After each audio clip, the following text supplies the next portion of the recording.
Monsieur le Président, de forts moyens ont été engagés depuis 2 mandats, 2015 précisément, en faveur du SDIS, et tout particulièrement avec le plan Ambition Pompiers 01.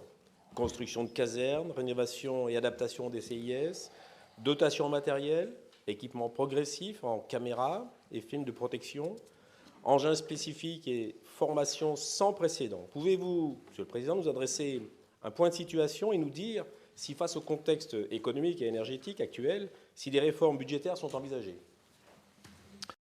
Bien, merci Monsieur Edon pour votre question qui est importante puisqu'elle concerne la sécurité civile de tous les Indinois.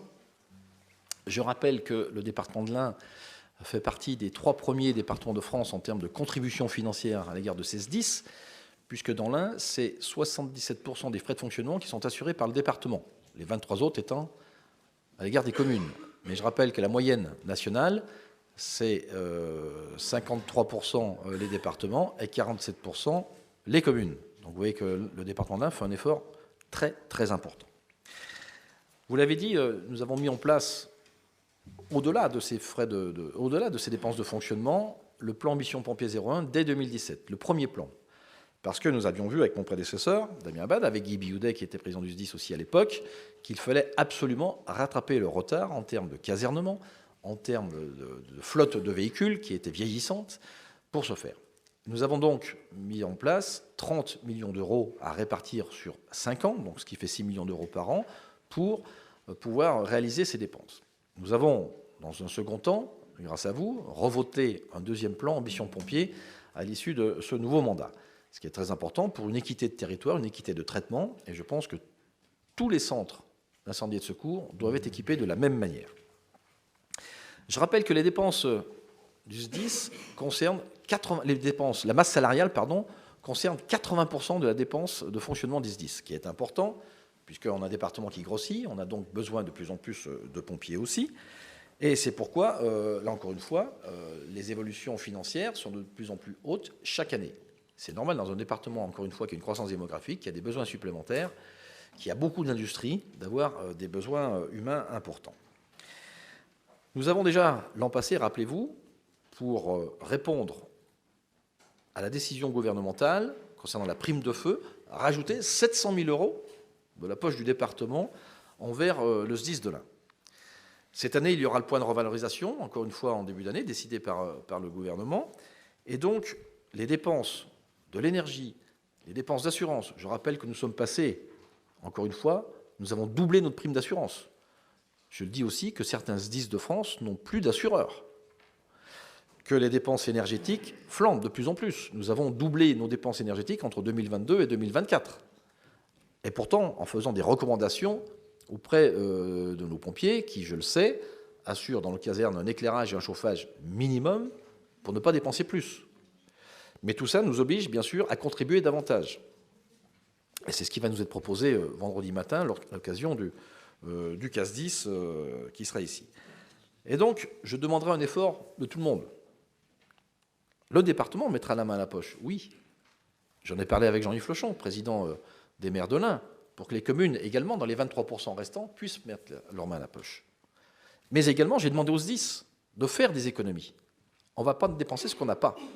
Donc, encore une fois, je leur demande de faire un effort, qui j'espère sera entendu de tous, comme nous le faisons en bon père de famille, chacun chez soi.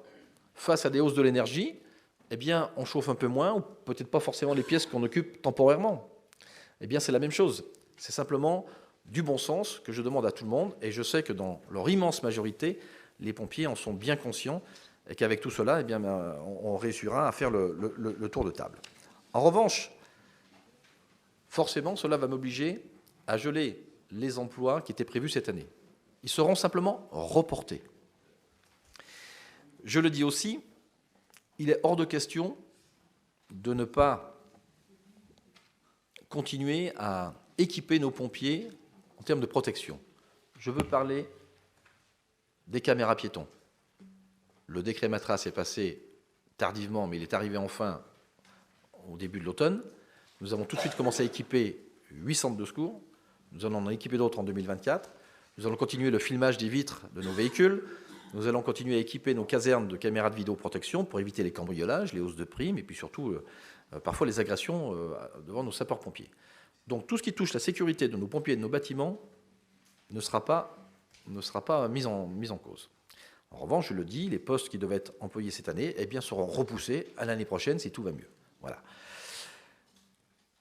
Par ailleurs, je le dis encore, si la croissance démographique impacte l'activité du SDIS, il y a un autre phénomène qui impacte son activité et ses coûts, c'est malheureusement les urgences qui ferment dans nos hôpitaux respectifs, que ce soit à Oyonnax, que ce soit à Belay chez vous, monsieur Edon, que ce soit à Saint-Julien en Genevois. Cela oblige nos sapeurs-pompiers à faire des déplacements plus longs pour emmener des personnes plus loin, mobilise du temps. Et pendant ce temps-là, nos pompiers ne sont pas revenus suffisamment tôt dans leur caserne pour s'occuper d'autres missions. C'est une constatation. Et donc, nous travaillons, en tant que président du SDIS, avec Madame la préfète, pour discuter avec l'ARS de nous donner d'autres moyens et d'autres actions possibles pour essayer d'inverser cela. C'est malheureusement le cas qui existe dans l'Ain et existe partout en France, mais ça fait quand même très cher, évidemment, à la sortie pour nos pompiers et notre SDIS. Voilà ce que je peux vous dire là-dessus, monsieur Edon, mais nous y travaillons sérieusement avec l'ARS. Comme nous avions travaillé déjà auparavant, la baisse des carences, qui est une réalité aujourd'hui, puisque c'est quand même pas normal que ce soit les pompiers qui assurent ces carences-là, surtout en nombre où nous l'étions. Nous étions certainement l'un des départements de France qui assurait le plus de carences.